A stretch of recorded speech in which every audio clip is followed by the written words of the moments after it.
At our annual Easter brunch, my father, Alfred, announced that I would be paying off my brother's massive debts to save the family name. My mother just smiled, but their smug confidence shattered when I calmly stood up, dropped my keys, and set a trap that would dismantle the financial empire they had built, using my money. This is where the story truly begins, and you won't want to miss what happens. Make sure you're subscribed to see it through to the end. We're always curious. Where in the world are you all watching from today? Let us know in the comments. The call came on a Tuesday while I was battling the flu. I was buried under a fortress of tissues on my sofa, laptop balanced precariously on my knees, trying to finalize a quarterly risk assessment for my firm. Every number on the screen blurred into a gray haze.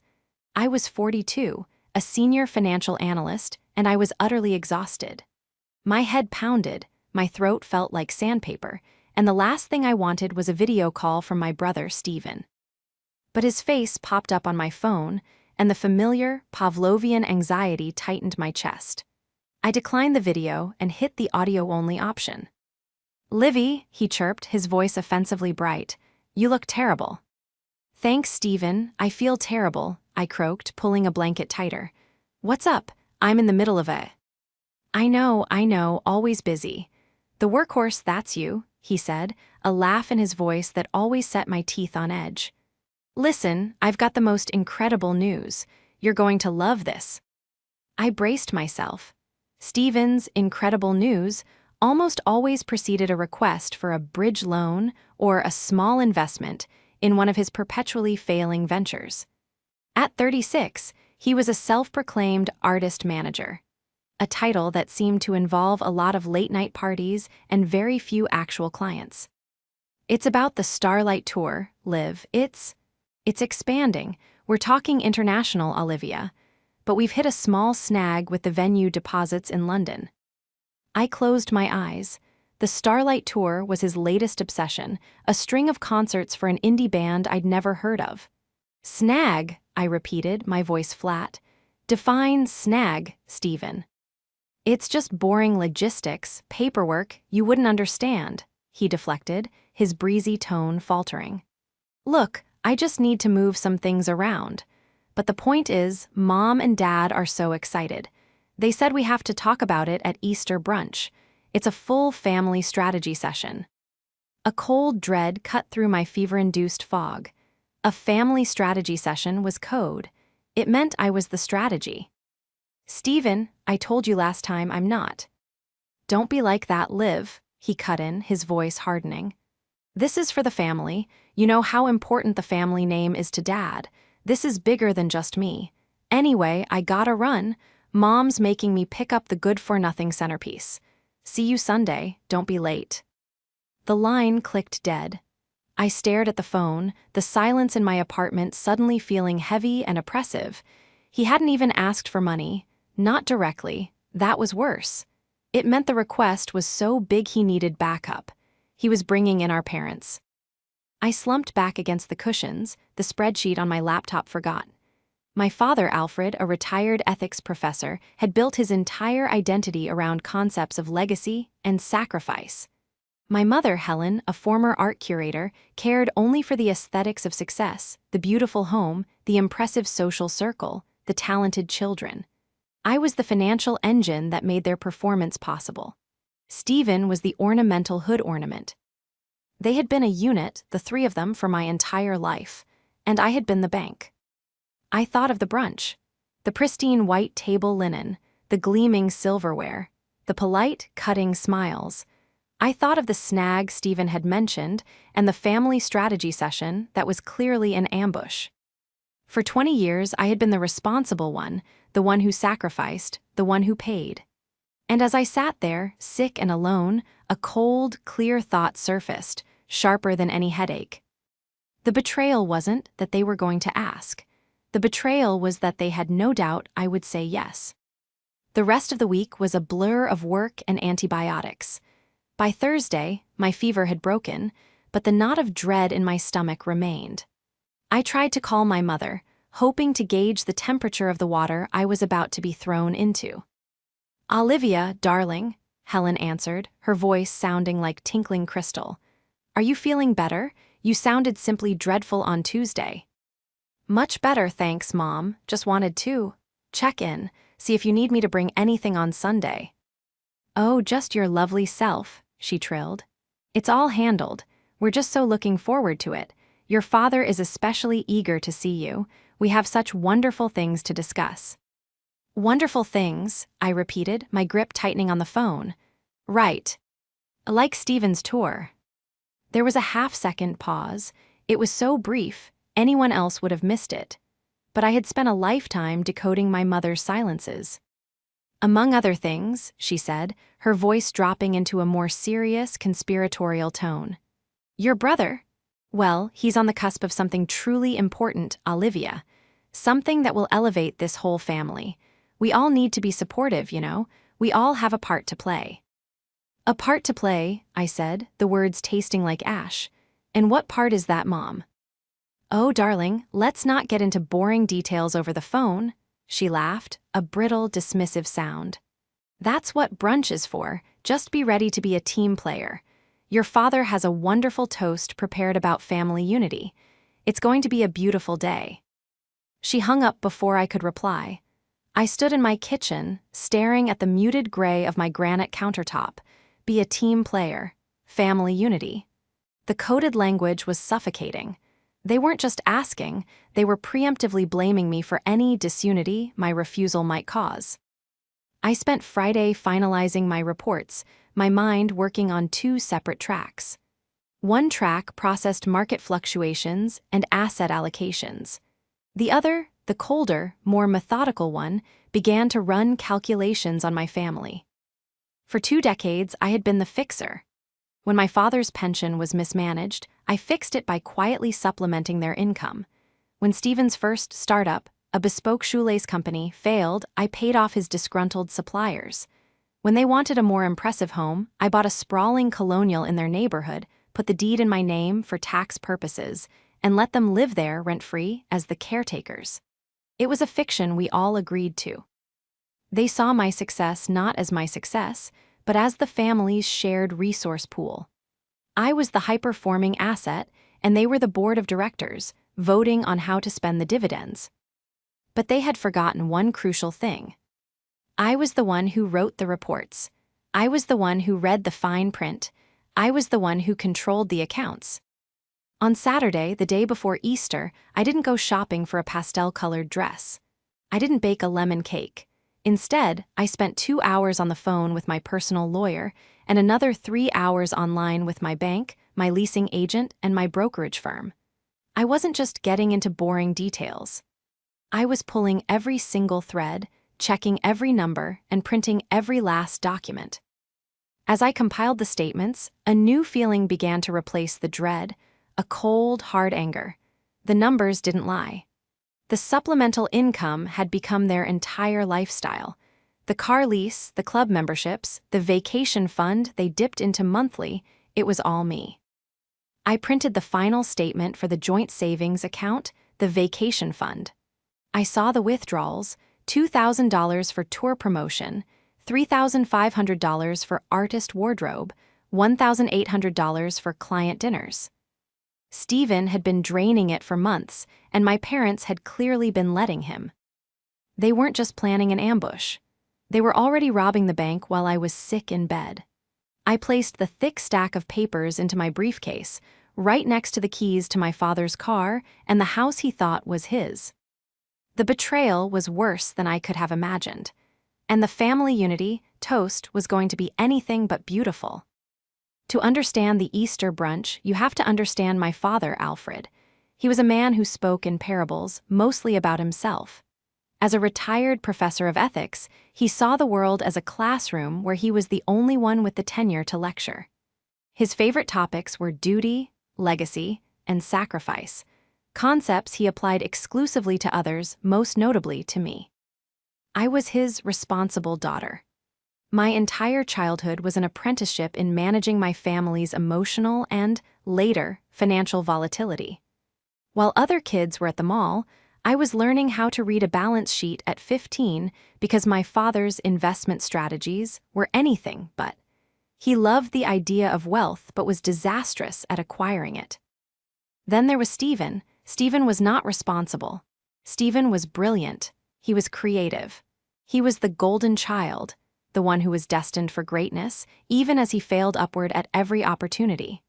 My mother, Helen, cultivated this narrative. A former art curator, she treated Stephen like a priceless, volatile painting, one that needed to be protected, funded, and displayed regardless of its actual merit. My role was simple. I was the frame. The sturdy, unassuming, and functional border that made the artwork pop. I was the one who went to a state school, got the boring finance degree, and climbed the corporate ladder, all while sending money home. My first sacrifice was my study abroad program. They needed a new roof. My second was my down payment for a condo in the city. Stephen needed Eid money for a music blog. My third and largest was my future. When my father's final, ethical investment in a friend's company went bust, they were on the verge of losing their home. I was 28. I had just made partner. I bought the new house, the beautiful brick colonial on the Oak Line Street. "We'll put it in your name, Olivia," my father had declared, as if it were his idea. "For legal protection, we will be the stewards of the home." And so I became the owner, and they became the lords of the manor. I subsidized their life, paying the mortgage, the utilities, the lease on Alfred's luxury sedan, and the dues at their country club. I did it because I believed, truly believed, in my father's core lecture: family means sacrifice. The problem with Stephen wasn't just that he was a financial black hole. It was that he was proud of it. His current venture, the Starlight Tour, was just the latest in a string of disasters. He wasn't a manager. He was a con artist in a blazer, convincing young, desperate bands that he had connections. A few months ago, he'd introduced me to the new antagonist in his life, though I didn't see it so clearly then. His name was Marco. He was sleek, older, with a disingenuous smile and a vague profession listed as international financing. Marco was at a family dinner, and I watched him with the practiced eye of an analyst. He was all flattery for my parents and all dismissal for me. "Olivia, a numbers cruncher," he'd laughed, waving a hand. "We don't deal in numbers, do we, Stephen? We deal in vision." He'd spent the rest of the dinner asking pointed questions about our family's assets. Not my assets, our assets. "Alfred, this house is a masterpiece," Marco had purred, looking at my father. "A true family estate." "We believe in legacy," my father had puffed up, taking the credit. I knew instantly that Marco was the source of the new trouble. He was the one who had likely financed Stephen's tour, and now the bill was due. Stephen, cornered and terrified, had run to our parents. And our parents, seeing the family name and their comfortable lifestyle, threatened, had turned to their usual solution. Meh. Driving to brunch on Sunday, I felt a strange, hollow calm. The flu was gone, replaced by a crystalline clarity. My briefcase was on the passenger seat. I wasn't just walking into a family brunch. I was walking into a hostile negotiation. And for the first time in my life, I was the one holding all the cards. They just didn't know it yet. The house looked beautiful. My mother had a gift for aesthetics. I had to give her that. Daffodils and white tulips lined the walkway. Wreaths of faux lavender hung on the double front doors, the doors I had paid for. I parked my modest sedan behind my father's gleaming, dark blue luxury sedan, the one I paid the lease on. I took a deep breath, grabbed my purse and my briefcase, and walked in. "She's here," my mother trilled, sweeping out of the dining room. She was wearing a cream-colored cashmere dress that I knew, from a casual glance at a store window, cost over $1,000. "Olivia, darling, you made it. Happy Easter." She kissed the air beside my cheek. "Happy Easter, Mom." The dining room was set for a magazine shoot. The long mahogany table, which I'd bought at an estate sale, was covered in a pristine white runner. My briefcase felt heavy, almost absurd, in this setting of curated perfection. "Olivia, put that ugly thing down," Helen said, eyeing my briefcase with distaste. "You're not at the office." "Just some papers I need to review," I said smoothly, placing it by my chair. My father, Alfred, sat at the head of the table, nursing a glass of sparkling cider. He looked up as I entered, his expression one of polite, professorial interest. "Olivia, good of you to join us." "Dad." Stephen was pacing by the sideboard, already on his second mimosa, his phone in his hand. He looked pale and jittery, his designer suit looking more like a costume than an outfit. He saw me, and his face lit up with a desperate, false brightness. "Livy, you came? Great, we can finally get this sorted." "Get what sorted, Stephen?" I asked, taking my seat. "All in good time," Alfred said, raising a hand. "Let us eat first. Helen, this looks marvelous." The first 20 minutes were a masterclass in passive aggression. We talked about the weather. We talked about my mother's garden club. We talked about a neighbor's tacky new fence. All the while, the real topic hung in the air, thick and unappetizing, like the smell of the overcooked ham. Stephen couldn't sit still. He kept checking his phone, his knee bouncing under the table. My mother kept shooting him little calming smiles, while my father simply ate with slow, deliberate precision, like a man biding his time. I shifted from passive victim to active strategist. I had planned to wait. But seeing them, so comfortable in their conspiracy, I decided to nudge the bee. "So, Stephen," I said, cutting a piece of asparagus. "Tell me more about this snag in London. Is it a problem with the promoter or the venue?" Stephen froze, his fork halfway to his mouth. It's complicated, Liv, it's just financing." "Financing?" I nodded. "I know a little about that. What kind of figures are we talking about? Is it a cash flow issue or a default?" "Olivia, please," my mother interrupted, her smile tightening. "Let's not talk about such grim things, it's Easter." "Right," I said, "my mistake." Alfred dabbed his lips with his napkin. He placed his fork and knife down, parallel to each other on his plate. The performance was about to begin.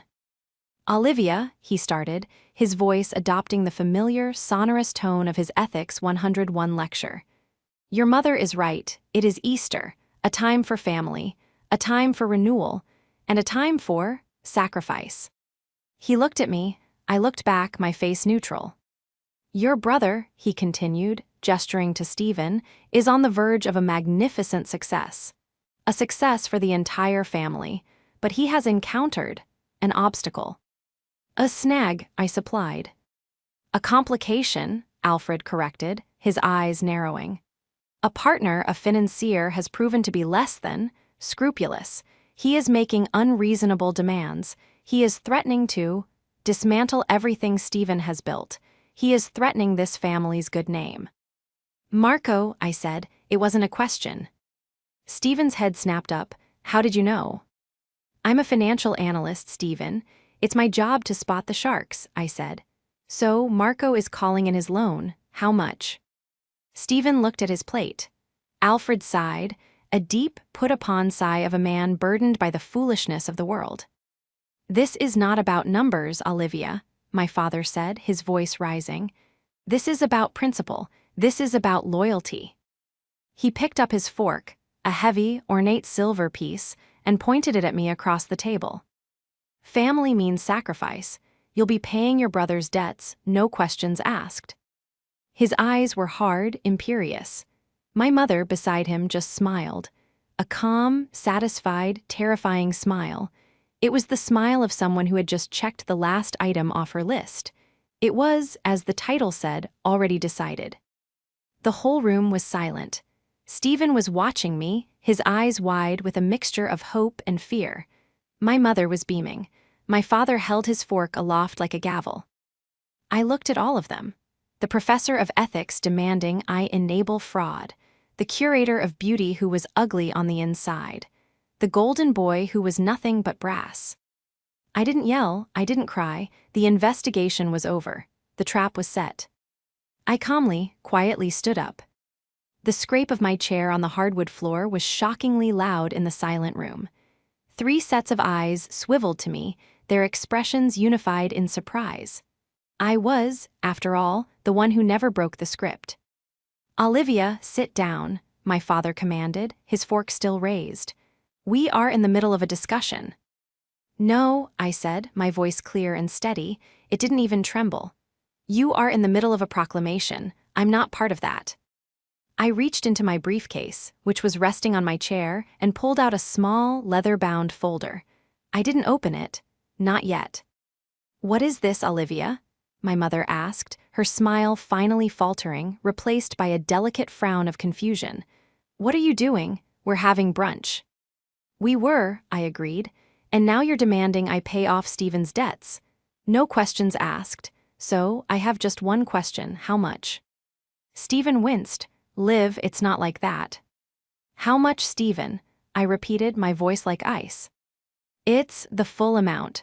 Marco wants the full seed money back plus penalties. He's threatening to sue for fraud.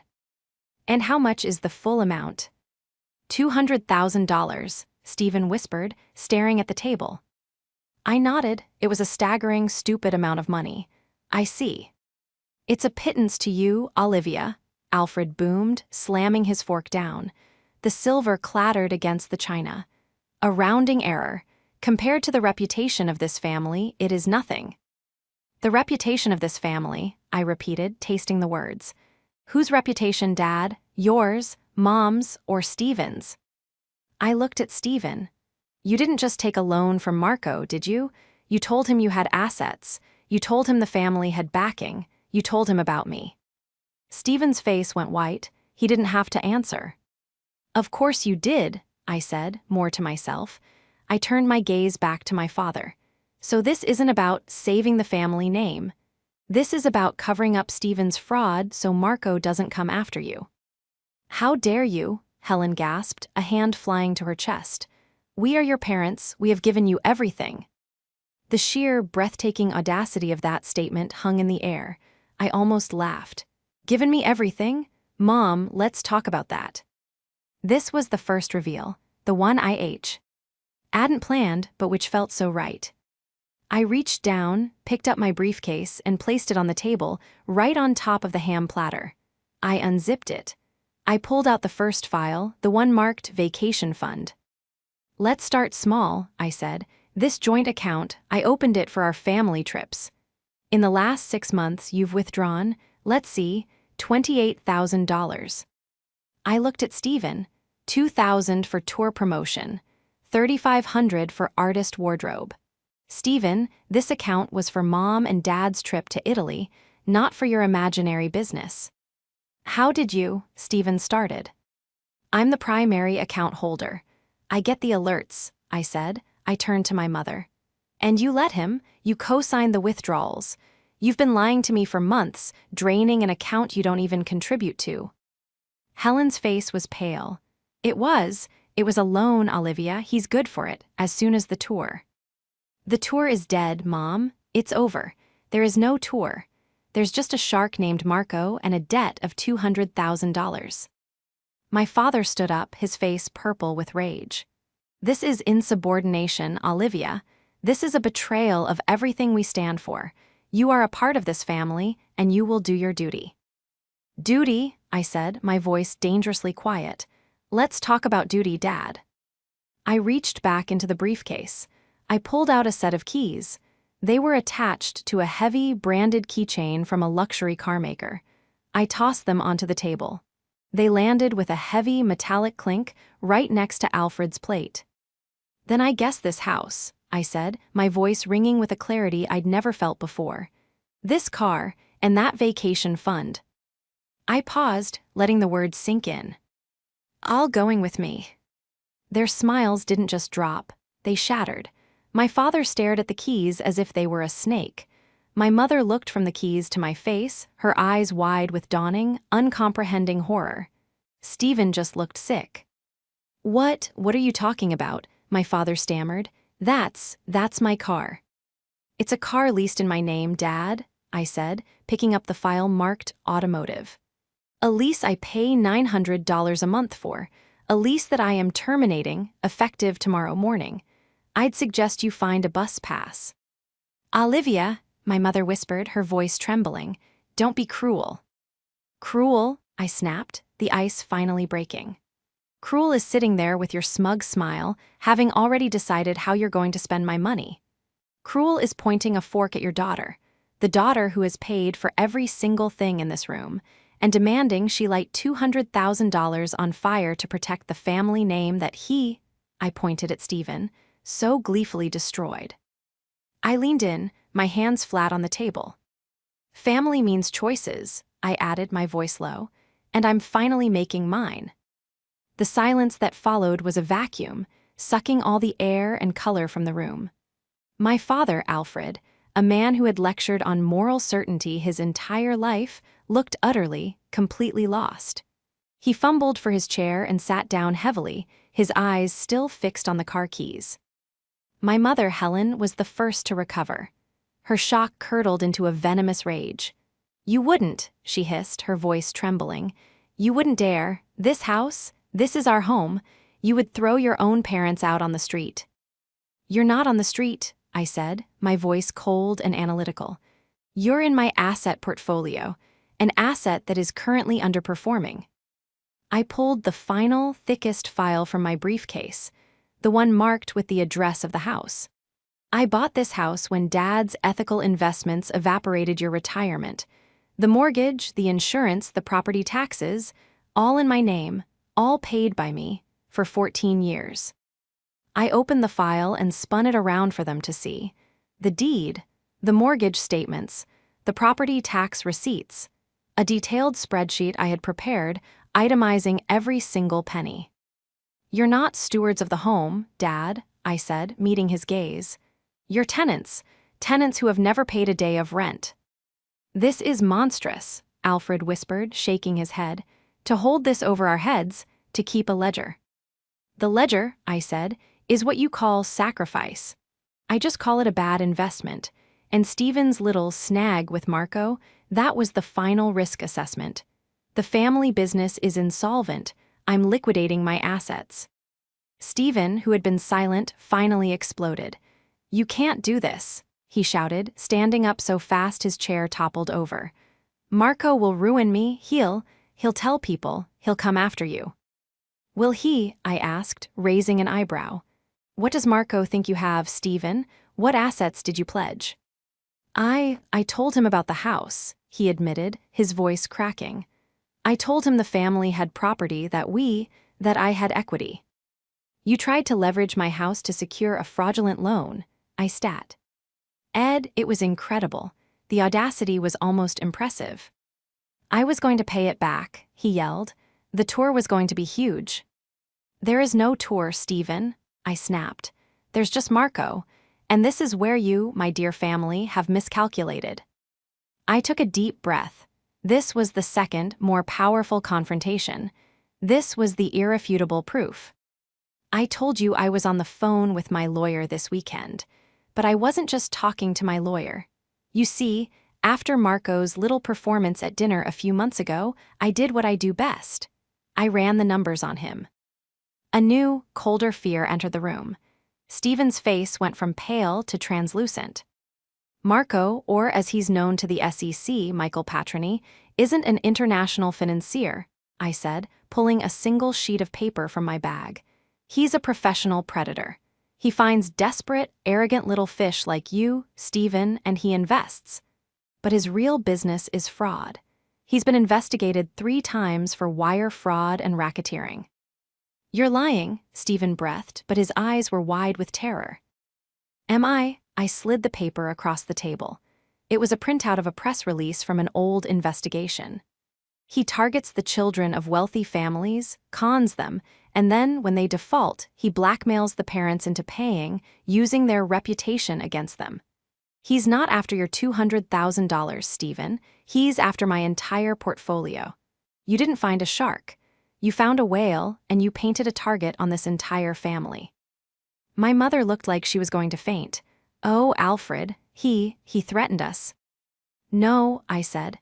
"He's not a thug. He's smarter. He doesn't threaten. He just collects, and he's counting on you," I looked at my father, "to be so terrified of the family name being embarrassed that you'll force me to pay him to go away." I looked back at Stephen. "And you You just handed him the leverage, you told him about the house, you probably gave him the address. Stephen's silence was his confession.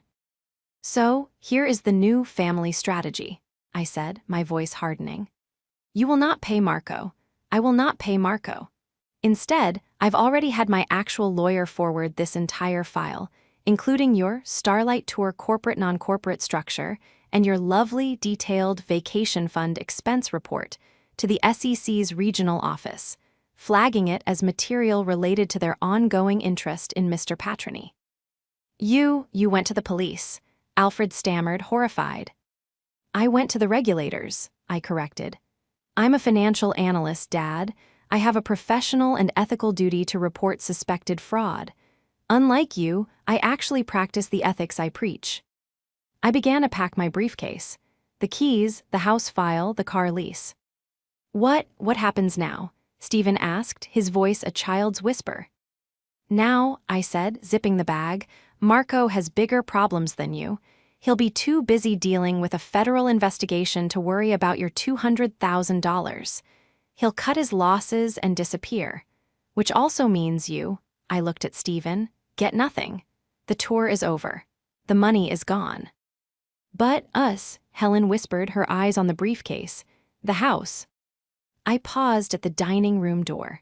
I'm calling a realtor tomorrow. The house will be on the market by Friday. You have 30 days to find somewhere else to live. The 30 days that followed were a symphony of desperation. The first stage was denial. They didn't pack.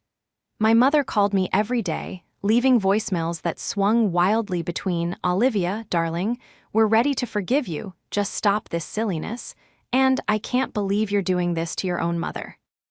The second stage was negotiation.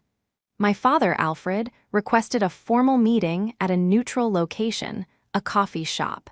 He showed up with a notepad, as if for a dissertation defense. Olivia, he began, I've been reviewing our situation. Your mother and I are willing to compromise. A compromise, I said, sipping my coffee. Yes, we will agree to chastise Stephen for his recklessness. In return, you will, of course, take the house off the market. It's a perfectly logical solution. We remain in the home and you get the apology you seem to require.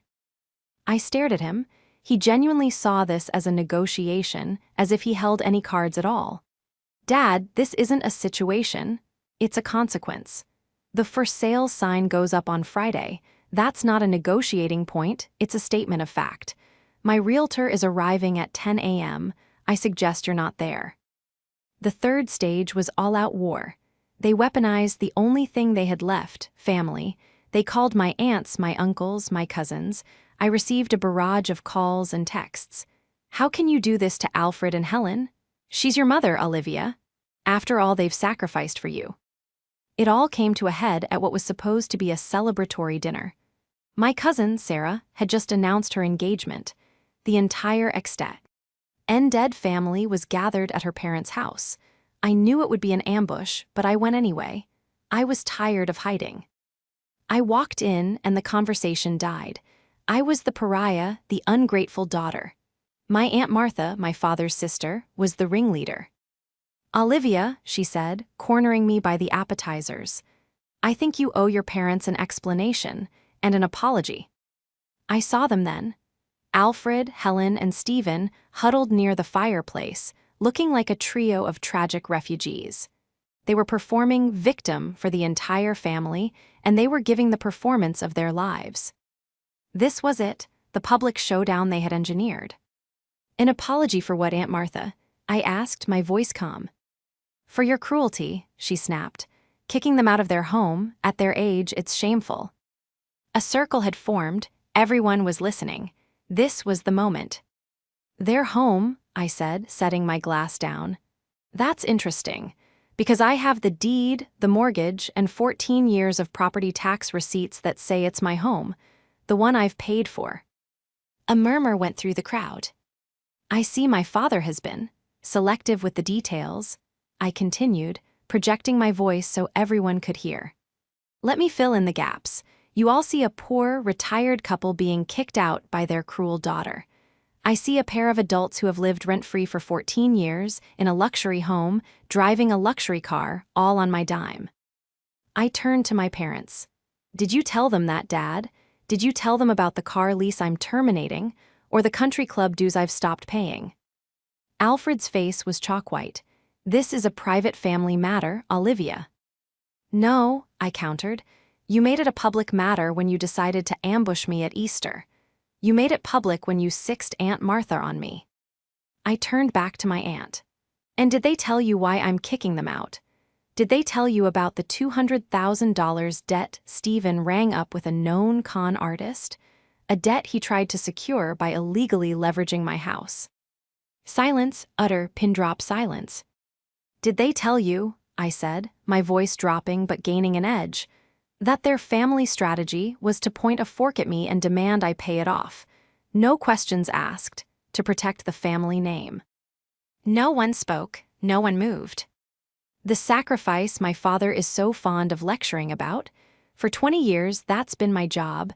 I've been the family bank, the emergency fund. The responsible one you could all count on to clean up the mess, and I'm done. I looked at Stephen, who was trying to blend into the wallpaper. The $200,000, that's gone. I reported his partner to the SEC for fraud. The family name you were so worried about, Stephen, you're lucky you're not being investigated as a co-conspirator. Helen let out a small, strangled sob. You've ruined us. No, I said, my voice softening for the first time, not with pity but with finality. You did this to yourselves. You built a lifestyle on the back of my hard work, and you got so comfortable, you thought it was your right. You thought I was an obligation, not a choice. You thought I was an asset you could command. I picked up my purse.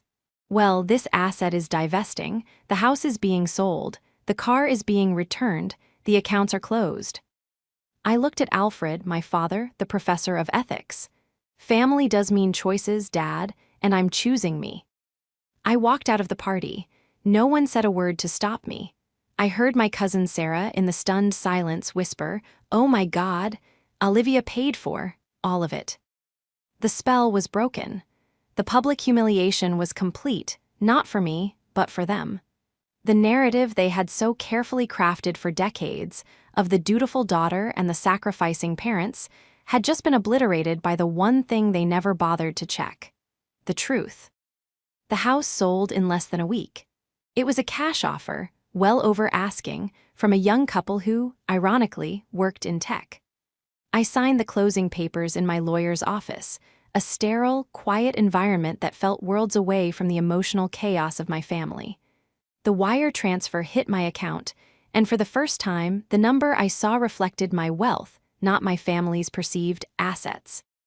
The downfall of my family, as they had constructed it, was swift and definitive. My father and mother, faced with the hard reality of the 30-day eviction notice, moved into a small, 2-bedroom rental apartment in a complex by the highway. The shock of it, the linoleum floors, the laminate countertops, the polyester blend carpet, was, as my Aunt Martha later reported to me, a profound trauma for my mother, Helen. She had to sell her cashmere and her art books just to make the security deposit. My father, Alfred, took it even harder. His legacy was gone. He was no longer the lord of a grand colonial, but a retiree in a rented apartment. He tried to find work, to lecture again, but the world had moved on. His ethics, it turned out, were not a marketable skill when they weren't being subsidized. And Stephen, as I had predicted, Marco or Michael Patroni, vanished. Once his name was flagged in connection with an active SEC file, he cut all his losses, especially the small fry, high-risk ones like my brother. Stephen was left with nothing. No tour, no money, and no reputation. He had to get a job, a real hourly wage job, at a local music store, stocking shelves and tuning guitars. He now lived in his parents' second bedroom. The reconciliation, if you can call it that, was quiet and came months later. I was in my own condo, reading a book on a Sunday afternoon when my phone rang. It was Stephen. "Liv," he said, his voice small, stripped of all its usual bravado. I got my first paycheck. It's not much, but I wanted. I wanted to ask you where I should open a savings account for, rent. There was no apology, not a real one. But in his question, I heard the one thing I had never heard from him before, a genuine admission that he didn't know how to do something, and that I did. I can send you some links, Stephen, I said. Look for a high-yield online account. Low fees. Yeah, okay, thanks, Liv, he paused. The apartment's not so bad. Mom is. She's learning to cook. I met my parents a few weeks after that. Alfred had called not to demand, but to ask if I would join them for coffee. I met them at a chain cafe. My mother looked older, her hands, bare of their usual rings, were wrapped around a paper cup. My father looked smaller. We didn't talk about the house. We didn't talk about the money. We talked about the weather. We talked about my work. They asked questions, and for the first time, they actually listened to the answers. As we were leaving, my father touched my arm. The couple who bought the house, he said, his voice rough. They sent a card. They said the garden you planted in the back, the hydrangeas, they're beautiful this year. I'm glad, I said. Me too, he said. It was good to see you, Olivia. It wasn't forgiveness. It wasn't a perfect, happy ending. It was something more real. It was an adjustment, a new baseline. We were a family, but the terms had been rewritten. The choices were clear, and the sacrifices were no longer mine to make alone. I left them at the cafe and walked out into the sunshine. I was heading to the airport. I had a 2-week vacation booked to Italy, the one I had always wanted to take. And I had paid for it in cash with money that was, finally and completely, my own.